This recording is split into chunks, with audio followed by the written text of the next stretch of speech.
ಎಲ್ರಿಗೂ ನಮಸ್ತೆ. ನನ್ನ ಹೆಸರು ಚಂದ್ರಶೇಖರ್ ಅಂತ, ಕಣಿನೂರು ಗ್ರಾಮ ಮಹಾಮೈತ್ರಿ ಸಂಘಟನೆಯ ರಾಜ್ಯಾಧ್ಯಕ್ಷ. ಇತ್ತೀಚೆಗೆ ನಡೆದಂತಹ ಕುರುಂಡಿ ಗ್ರಾಮ ಪಂಚಾಯತಿ ವಿಚಾರಕ್ಕೆ ಸಂಬಂಧಪಟ್ಟಂಗೆ ಎಸ್ ಜ್ಯೋತಿರವರು ಒಂದು ಹಗರಣದಲ್ಲಿ ಸಿಗಾಕೊಂಡಿದ್ದಾರೆ. ದಾಖಲಾತಿಗಳ ಸಮೇತ ನಾವು ಅದನ್ನು ಪತ್ತೆ ಹಚ್ಚಿದ್ದೀವಿ. ಏನಪ್ಪ ಹಗರಣ ಅಂತಂದರೆ, JP ಹುಂಡಿ ಆಶ್ರಮದಲ್ಲಿ ಇರ್ತಕ್ಕಂಥ ಒಬ್ಬ ಮ್ಯಾನೇಜರು ಕೊಟ್ಟಿರ್ತಕ್ಕಂಥ ದಾನದಲ್ಲಿ, ಅಂದರೆ 7,000 ರೂಪಾಯಿ ದಾನ ಕೊಟ್ಟಿರ್ತಾರೆ. ಆ ದಾನಕ್ಕೆ ಸಂಬಂಧಪಟ್ಟಂಗೆ ಕುರುಂಡಿ ಜ್ಯೋತಿ ಮೇಡಮ್ರವರು ಪಂಚಾಯಿತಿ ಬಿಲ್ನಿಂದ ಪೇ ಮಾಡ್ಕೊಂಡಿರ್ತಕ್ಕಂಥ ಒಂದು ದಾಖಲಾತಿ ಸಂಬಂಧ ಹಗರಣ ಸಿಕ್ಕಿದೆ. ದಯಮಾಡಿ ಇದನ್ನು ಮೇಲಧಿಕಾರಿಗಳಿಗೆ ಮನವಿ ಮಾಡಿದ್ವಿ. ಈ ಹಗರಣ ಸಾಬೀತುಪಡಿಸಬೇಕು. ಏನು ಹಗರಣ ಸರ್? ಅದು ಮೂಲಭೂತ ಸೌಕರ್ಯಗಳ ಹಗರಣ ಸರ್. ಮೂಲಭೂತ ಸೌಕರ್ಯಗಳು 11 ಅಂಗಡಿಗಳಿಗೆ ಕುರುಂಡಿ ಗ್ರಾಮ ಪಂಚಾಯತ್ ವ್ಯಾಪ್ತಿ ಸಂಬಂಧಪಟ್ಟಂಗೆ ಚೇರು ಮತ್ತು ಟೇಬಲ್ಲು, ಆಮೇಲೆ ರ್ಯಾಕು ಎಲ್ಲ ತಗೊಟ್ಟಿದ್ದಾರೆ.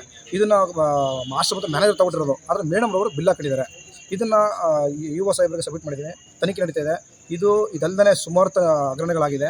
ದಯಮಾಡಿ UO ಸಾಹೇಬರು ತನಿಖೆ ಮಾಡಿ ಇವ್ರ ಮೇಲೆ ಕ್ರಮ ಕೈಗೊಳ್ಳೋದಾದರೆ ದೊಡ್ಡ ಮಟ್ಟದ ಸಮಸ್ಯೆ ಆಗುತ್ತೆ. ಇವರು ಒಂದಲ್ಲ ಎರಡಲ್ಲ ಭಾಳ ಹಗರಣಗಳಿದೆ.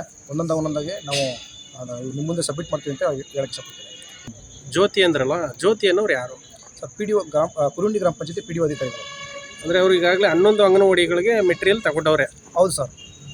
ಅದು ಆಶ್ರಮದ ಮ್ಯಾನೇಜರ್ ಉಚಿತವಾಗಿ ಕೊಟ್ಟಿರೋದು. JP ಹುಂಡಿ ಗ್ರಾಮಕ್ಕೆ ಸಂಬಂಧಪಟ್ಟಂಗೆ ಆಶ್ರಮದ ಮ್ಯಾನೇಜರು ಉಚಿತವಾಗಿ ದುಡ್ಡನ್ನು ಡೆಮಾಟ್ ಮಾಡಿದ್ದಾರೆ. ಆದರೆ ಮೇಡಮ್ರವರು ಗ್ರಾಮ ಪಂಚಾಯತಿಯಿಂದ ಫಂಡ್ ಹಾಕೊಂಡಿದ್ದಾರೆ.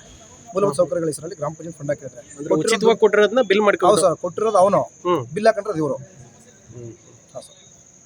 ಅಂದರೆ ಏನು ಆಗ್ರಹ ಏನು ನಿಮ್ಮದು? ಸರ್, ನಮ್ಮ ಆಗ್ರಹ, ಅವರು ಈ ವಸೂಲಾತಿ ಹಣದಿಂದ ಅಮೌಂಟ್ ಹಾಕೊಂಡಿರೋದ್ರಿಂದ ನಮ್ಮೆಲ್ಲರದ ಹಣ ಆಗಿರೋದ್ರಿಂದ ವರ್ಗ ಇರೋದ್ರಲ್ಲಿ 17 ಜನ ಮೆಂಬರ್ಗಳಿಗೂ ಕೂಡ ಗೊತ್ತಿಲ್ಲದಿರೋದ್ರಿಂದ, ಆಮೇಲೆ ಮೀಟಿಂಗಲ್ಲಿ ಪಾಸ್ ಮಾಡದಿದ್ರು ಕೊಡೋದ್ರಿಂದ ದಯಮಾಡಿ ಇವ್ರನ್ನ ಅಮಾನತ್ ಮಾಡಬೇಕು. ಯಾಕಂದರೆ ಇವರು ಒಂದಲ್ಲ ಎರಡಲ್ಲ 3-4 ಕೇಸ್ಗಳನ್ನ ಆಲ್ರೆಡಿ ಕೊಟ್ಟಿದ್ದೀವಿ. ಲೋಕಾಯುಕ್ತ ಲೆವೆಲ್ಗೆ ಹೋಗಿದೆ. ಇವರು ಒಂದು ಕೇಸ್ಗೆ 1 ತಿಂಗಳು ರಜಾ ಆಗ್ತಿದ್ದಾರೆ. ಈ ಕೇಸ್ಗೂ ಆಲ್ರೆಡಿ ಈಗ ರಜಾ ಇದ್ದಾರೆ, ಬೇಕಾದ್ರೆ ಯಾರು ಬೇಕಾದ್ರೆ ಚೆಕ್ ಮಾಡ್ಬೋದು. ಮಗನ ವೈಯಕ್ತಿಕ ಕಾರಣಗಳನ್ನ ಕೊಟ್ಟು 2 ತಿಂಗಳು ರಜಾ ಹಾಕಿದ್ದಾರೆ. ಹಾಗಾಗಿ ಇವ್ರನ್ನ ತಪ್ಪುಗಳನ್ನ ಹಿಡಿದು ಇವ್ರನ್ನ ಈ ಕೂಡಲೇ ಅಮಾನತ್ ಮಾಡಬೇಕು.